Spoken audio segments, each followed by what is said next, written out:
Well, hey everybody, welcome back to the channel. It's Chris here from JMNC Games, and today we are taking a look at the dice game Dungeons, Dice, and Danger. It's for 1 to 4 players, ages 12 and up, and the average game time is about 30 to 45 minutes.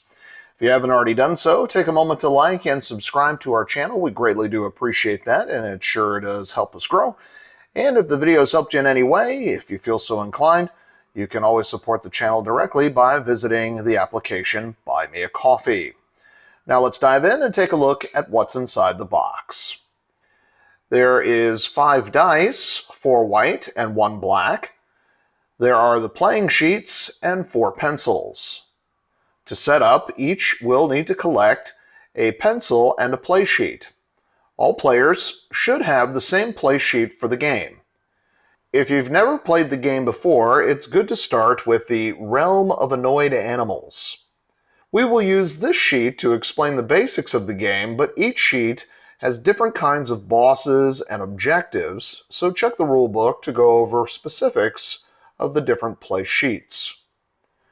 On this play sheet, you will see boxes with numbers, animals to defeat, and the boss. Choose a player to go first, and play will go clockwise around the table. On a player's turn, you roll all 5 dice. All players, including the player who rolled, now can choose any 2 combinations of the white dice.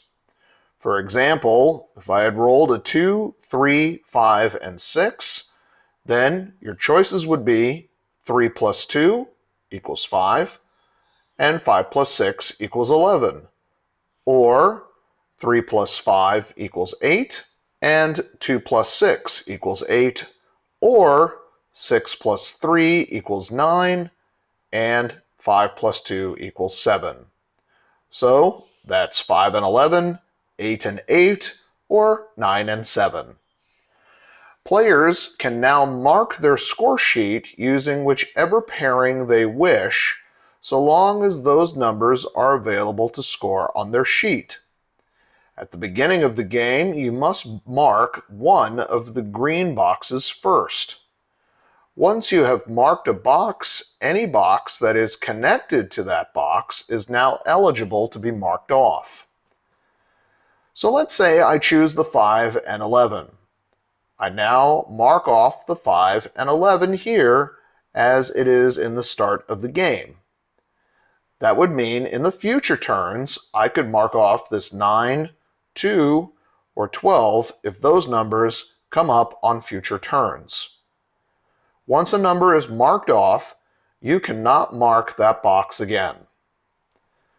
If you are unable to mark off a number from your choice, then you must lose a life by marking a box off here.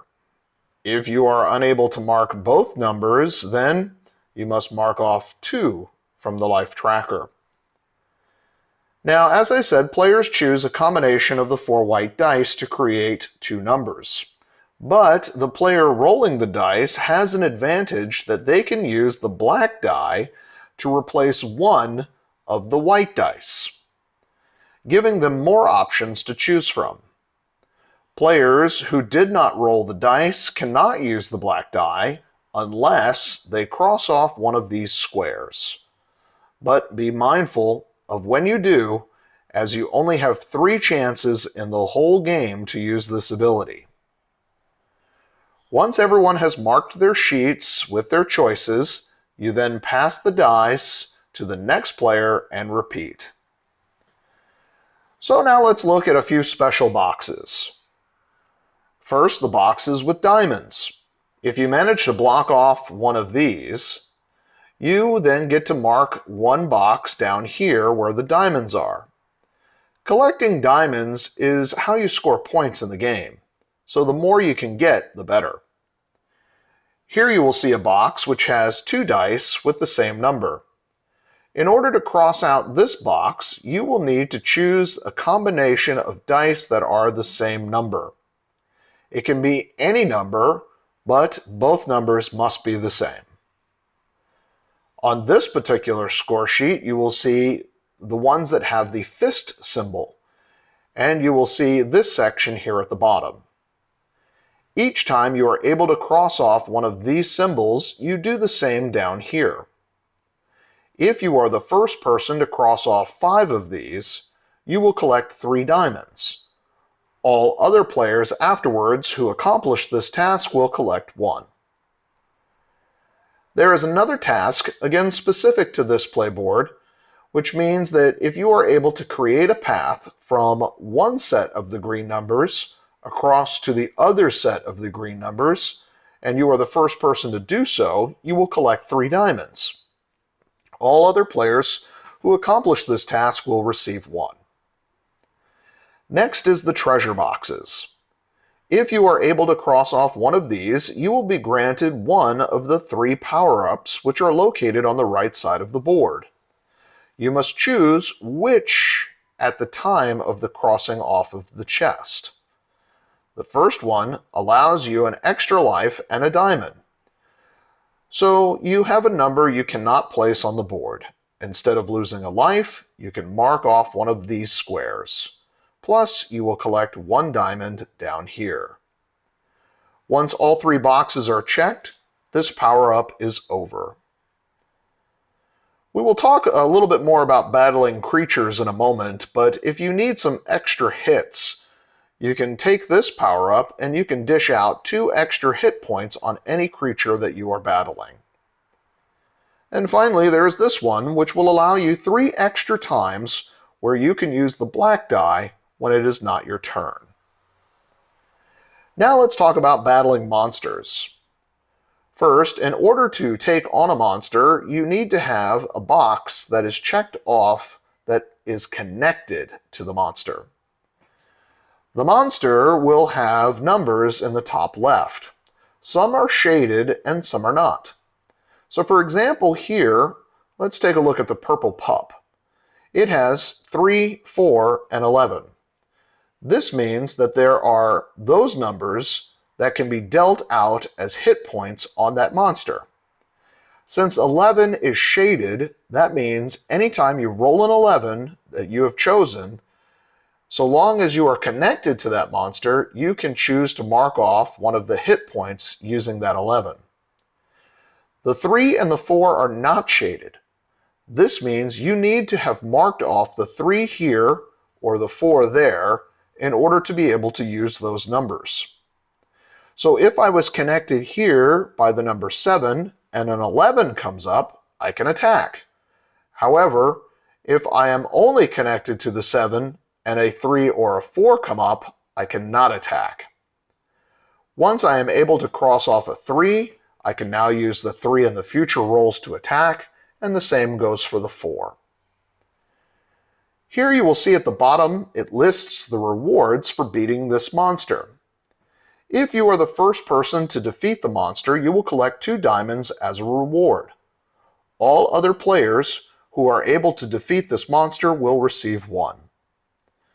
When you are the first to defeat a monster, you announce to all other players that you have defeated it. All other players will collect 1 hit on that monster even if they are not connected to it at all. If multiple players defeat the monster at the same time, they both receive the top award. Once a monster is defeated, you can continue through any path that the monster is connected to. When battling the boss, you will see that there is a set of boxes grouped together. As you mark the hit points, mark them together within the groups of 3. Don't mark 1 here and then 1 over here without having completed the set of 3. You'll understand why when we get to the scoring. Also, if you are the first person to defeat the boss, you will receive 6 diamonds. However, you must take 2 lives from your life meter. There is not a secondary reward for beating the boss. If a player reaches the skull on their life meter, they are dead and out of the game. The game ends a few ways. All monsters have been defeated. Once the last monster is defeated, players tally their score. Or, all players but 1 have been killed. The remaining player that is still in the game is the winner by default. In scoring, you count how many diamonds you have collected and multiply that by 3, and then subtract the amount of lost life on your life meter to your total score. The player who has the highest score is the winner of the game. When looking at the boss, if you have a group of 3 hits together, that also counts as 1 diamond. And that is how you play Dungeons, Dice, and Danger. Thanks for joining us today. We sure hope you enjoyed our short explanation on Dungeons, Dice, and Danger. If you've got any questions, you can always drop them off down in the comments below, and I'll be sure to answer those as quickly as I can. And while you're there, go ahead and like and subscribe to the channel. We greatly do appreciate that. Well, now we know the basics, so let's play.